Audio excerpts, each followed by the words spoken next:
আসসালামু আলাইকুম। Hello everyone. আমি আজকে আপনাদের সাথে 5 পাউন্ডের একটা হলুদের কেকের ভিডিও শেয়ার করছি। আশা করি ইনশাআল্লাহ ভিডিও শেষ পর্যন্ত আপনারা আমার সাথেই থাকবেন। এখানে আমি 1 কাপ ময়দা নিয়ে নিচ্ছি। আমি আজকে কেকটাকে দুভাগে রেডি করব। আপনারা চাইলে একসাথেও কেকটা রেডি করতে পারেন।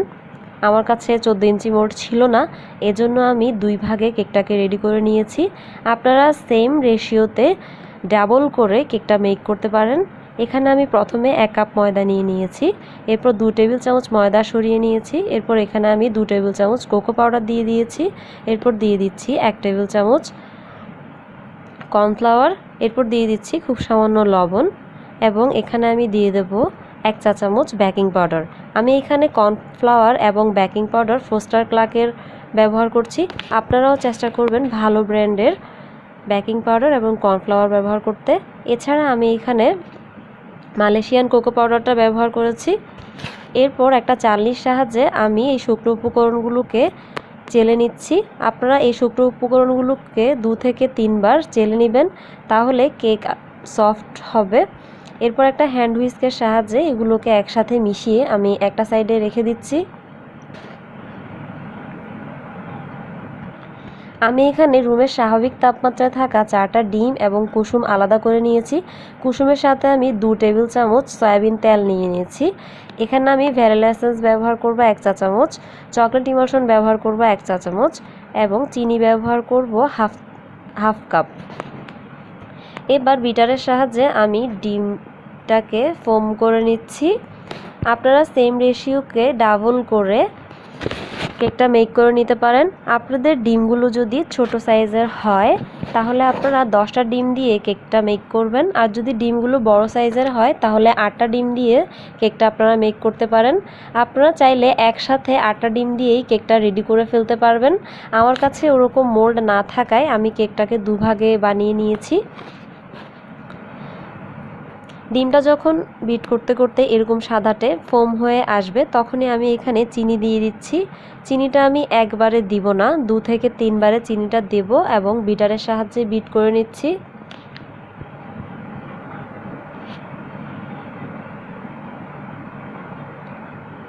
এভাবে বিট করতে করতে চিনি দিয়ে একটা সময় এটা একটা ক্রিমি ভাব চলে আসবে।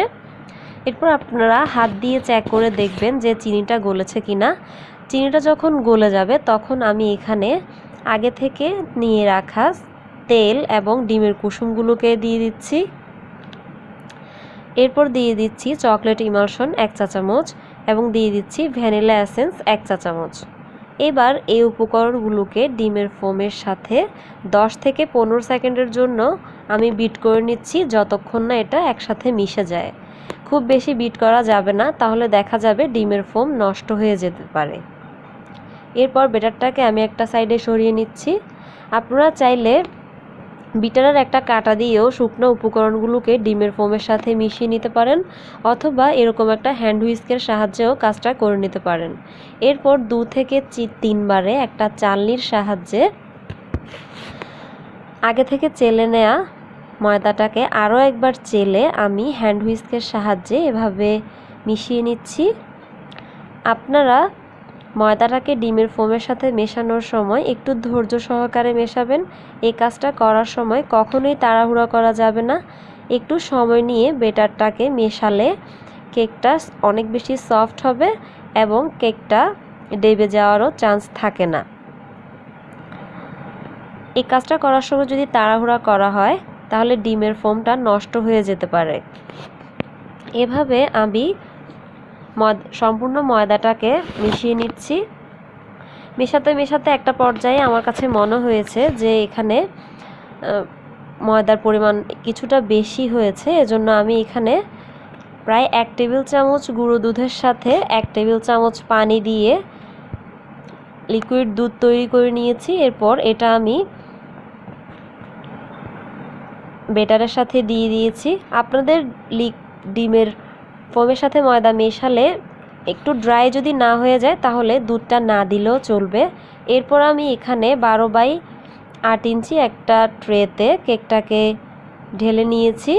এরপর একটা ফয়েলের সাহায্যে আমি এটাকে ঢেকে দিয়েছি। আমি এটাকে আজকে চুলায় বেক করব। চুলায় একটা কড়াই দিয়ে আগে থেকে লবণ দিয়ে আমি এটাকে প্রিহিট করে নিয়েছি।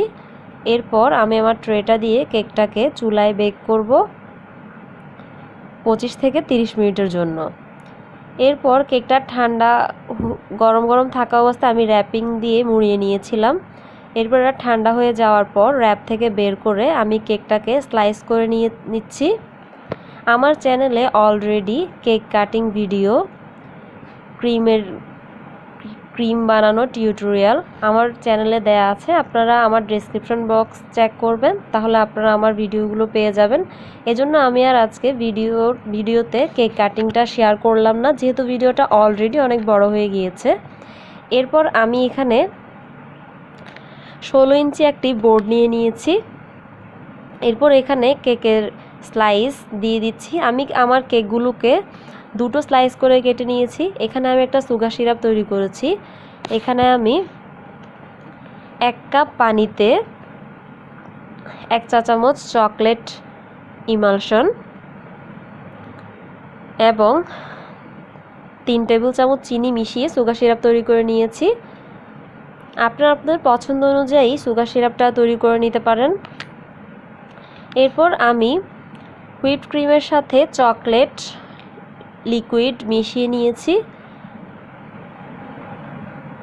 এরপর একটা পাইপিং ব্যাগের সাহায্যে আমি কেকের উপরে চারিদিকে ছড়িয়ে দিয়েছি।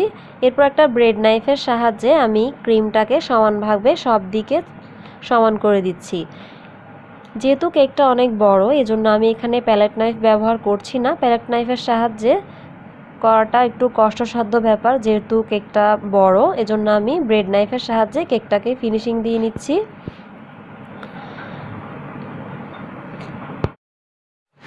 এরপর আমি কেকের মধ্যে চকলেট চিপস দিয়ে দিচ্ছি। এটা অপশনাল, আপনারা চাইলে নাও ব্যবহার করতে পারেন।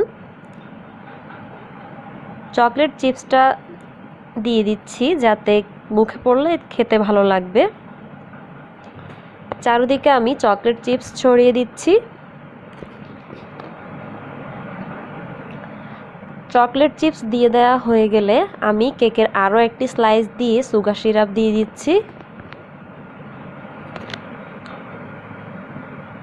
যেহেতু আমি দুটো কেক রেডি করেছি, এজন্য আমি আমার প্রয়োজন মতো কেকটাকে কেটে এটা সাইজ করে নিয়েছি। এরপর কেকের চারো সাইডে আমি একটা পাইপিং ব্যাগের সাহায্যে ক্রিম লাগিয়ে নিয়েছি। প্রথমে আমি কেকটাকে ক্রাম কোটিং করে নিচ্ছি, তারপর আমি কেকটাকে ফাইনাল ফিনিশিং দিব। আপনারা অবশ্যই চেষ্টা করবেন কেক বানালে তখন প্রথমে ক্রাম কোটিং করে নিতে, কারণ কেকের ক্রাম কোটিং না করলে দেখা যায় কেকের গুঁড়ি গুঁড়ি ভাব উঠে আসে। আমি প্রথমে কেকটাকে ক্রাম কোটিং করে ফ্রিজে সেট হতে দিয়েছি 15 মিনিটের জন্য। যেহেতু নর্মাল ফ্রিজে কেকটা জায়গা হবে না, এজন্য আমি ডিপে রেখেছিলাম 10 থেকে 15 মিনিটের জন্য, তারপর বের করে নিয়েছি। আমি হুইপ ক্রিমের সাথে ইয়েলো ফুড কালার মিশিয়ে নিয়েছি। এরপর একটা পাইপিং ব্যাগের সাহায্যে কেক ক্রিমটাকে আমি কেকের চারদিকে এবং উপরিভাগে লাগিয়ে নিচ্ছি। আপনারা চেষ্টা করবেন একটা পাইপিং ব্যাগের সাহায্যে এই কাজটা করতে, তাহলে কাজটা করতে খুব সহজ হয়।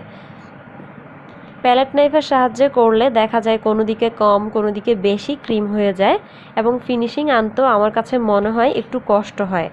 আপনারা যারা নতুন কাজ করছেন আপনারা চেষ্টা করবেন এভাবে পাইপিং ব্যাগের সাহায্যে কাজটা করতে, তাহলে কাজটা আপনাদের জন্য অনেক বেশি সহজ হয়ে যাবে। এরপর কেকের চারিদিকে যখন ক্রিমটা ছড়িয়ে দেওয়া হয়ে যাবে, এরপর একটা প্যালেট নাইফের সাহায্যে আমি ক্রিমটাকে চারিদিকে ছড়িয়ে দিচ্ছি।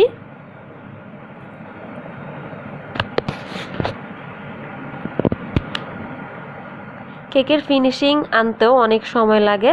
আপনারা একটু ধৈর্য সহকারে হাতে সময় নিয়ে কেকের ফিনিশিং আনবেন। যেহেতু কেকটা অনেক বড় ছিল, এজন্য এটার ফিনিশিং আনতে আমার অনেক সময় ব্যয় করতে হয়েছে। এভাবে প্যালেট নাইফের সাহায্যে প্রথমে আমি কেকের চারো সাইড সমান করে নিচ্ছি। এরপর উপরিভাগ আমি সমান করে নিব। প্রথমে প্যালেট নাইফ দিয়ে আমি কেকের সব দিকে ক্রিম ছড়িয়ে দেব। এরপর ফাইনাল ফিনিশিংয়ের জন্য আমি ব্রেড নাইফ ব্যবহার করব।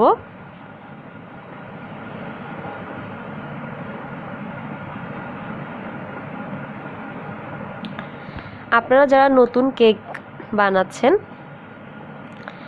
আপনারা সব সময় কেক বানাতে কিছু ট্রিক্স ফলো করবেন, তাহলে খুব সহজেই কেকের ফিনিশিং আনতে পারবেন।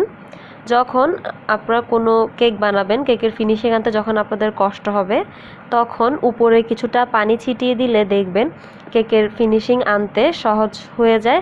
অনেক সময় দেখা যায় অনেকক্ষণ ক্রিম বাহিরে থাকলে ক্রিমটা ড্রাই হয়ে আসে, তখন কিছুটা পানি ছিটিয়ে দিলে খুব সহজে কেকের ফিনিশিং নিয়ে আসা যায়। আমি কেকের প্যালেট নাইফের সাহায্যে প্রথমে চারো সাইড সমান করে নিয়েছি। এরপর আমি ব্রেড নাইফের সাহায্যে কেকের উপরিভাগও সমান করে নিব। প্যালেট নাইফের সাহায্যে এত বড় কেক ফিনিশিং আনা পসিবল না। আপনারা চাইলে চারো সাইডের ফিনিশিংটা স্ক্র্যাপারের সাহায্যেও করতে পারেন।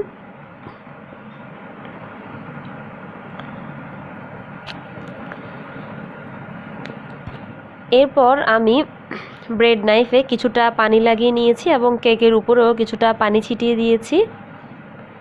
এরপর এক সাইড থেকে এভাবে টেনে আরেক সাইড পর্যন্ত কেকের ফিনিশিং দিয়ে দিচ্ছি। আপনারা দেখেই বুঝতে পারবেন আমি কাজটা কিভাবে করছি। নিচের সাইডে যেভাবে ক্রিমটা একটু এবড়ো থেবড়ো হয়েছিল, আমি নিচ থেকে হালকা একটু করে টেনে নিয়ে তারপর একদমই হালকা হাতে, খুব বেশি চাপ দেওয়া যাবে না, এভাবে টেনে নিলে দেখবেন খুব সহজেই কেকের ফিনিশিং চলে এসেছে। পানি ব্যবহার করলে দেখা যায় খুব দ্রুত কেকের ফিনিশিং চলে আসে। আপনারা এই ট্রিক্সটা ফলো করবেন, তাহলে ইনশাল্লাহ খুব সহজে আপনারা কেকের ফিনিশিং দিতে পারবেন। এভাবে আমি আমার কেকের ফিনিশিং দিয়ে নিয়েছি। এরপর কিছুটা ক্রিমে আমি হালকা একদম খুব সামান্য হলুদ কালার মিশিয়ে ক্রিম রেডি করে নিয়েছি। এভাবে আমি কেকের উপরে এবং নিচে একটা বর্ডার তৈরি করে নিচ্ছি।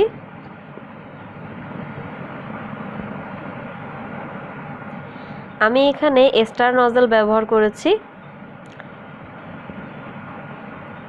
এখানে আমি পাঞ্জাবি শাড়ি এবং ফুলগুলো মেকিং করে নিয়েছি। আমার চ্যানেলে অলরেডি শাড়ি এবং পাঞ্জাবির মেকিং টিউটোরিয়াল দেওয়া আছে, আপনারা ডেসক্রিপশন বক্সটা চেক করবেন, ওখান থেকে আপনারা ভিডিওগুলো দেখে নিতে পারেন। আমার পাঞ্জাবিটা আমার মেয়ে নষ্ট করে ফেলেছিল, এজন্য আমি আবার আরও একটি পাঞ্জাবি রেডি করে নিয়েছি।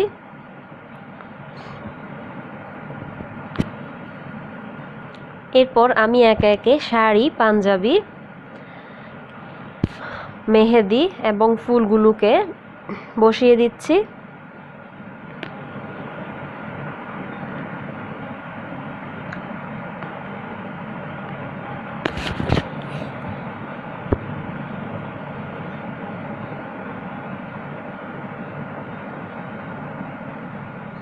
এভাবে আমি একে একে সবগুলো ফুলকে বসিয়ে দিচ্ছি।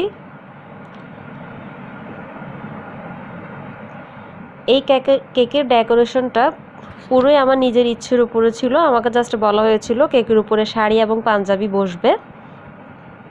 এরপর আমি এখানে সুগার বল দিয়ে দিচ্ছি, মিক্সড কালার সুগার বল।